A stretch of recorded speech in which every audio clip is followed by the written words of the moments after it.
I've never seen a LinkedIn post with more engagement than your one that it's like from a year ago. It has like 11,000 engagements, and it's like a carousel of 10 of your visual metaphors. But we can get into the LinkedIn specifics later. But I want to hear the journey of like from Twitter to then getting on these other platforms and your relationship with these three platforms now: LinkedIn, Twitter, and Instagram. Yeah, Twitter is probably my least favorite platform in the moment. The shift in ownership has affected that platform, um, It's also the and least visually oriented. Sorry to interrupt, but I feel like that yeah, there's a clear line there, right?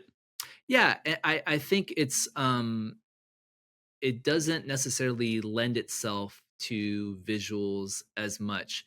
Funny enough, again, that was what sparked and started everything. So I have like this weird relationship with it and how I feel about it because I'm Your grateful hometown. for it. Yeah, exactly, exactly. It's like, yeah, I know what I know what people are saying about Twitter, but it's not so bad. It's not so bad. I actually really hesitated to get on Instagram, but luckily Yanis Oslins, he really encouraged me to do that, and I initially started posting, and I was like, people don't seem to like it on Instagram. People don't seem to care. And he's like, you just got to stick to it. And I will say, Instagram took the longest. It took at least 2 months. Literally was flat, flat, flat, flat, flat, flat, flat.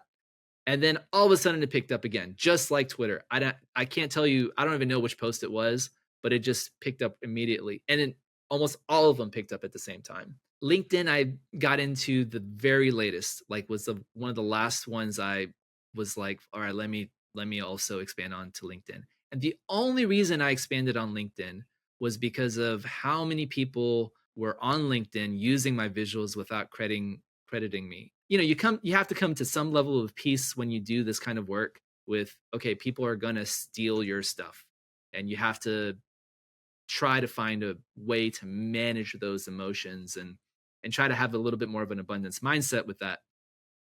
But it is challenging. It is quite challenging to get into that mindset and stay into that mindset. And so LinkedIn was, I was getting all these messages about certain people, and I would get on the platform and message them and say, hey, not cool. At least credit the artist. And then they'd be like, what are you going to do about it, essentially? So I was like, okay, well, I guess I got to be on this platform too. So that's when I started posting on LinkedIn. The funny thing with LinkedIn was the exact same post that went viral on Twitter. The 10-part carousel.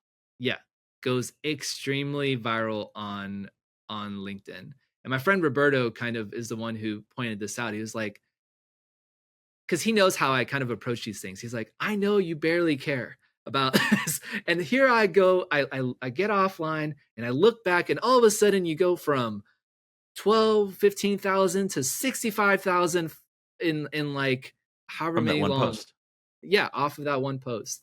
And again, it just goes to show that if you do this long enough, you can't anticipate when, and you won't know how and why. Stuff like that just happens. Just Mhm. it just happens, and you can't base your success and your failures on what the algorithm's will is. The funny thing is, I posted that same carousel other times and it hasn't done as well.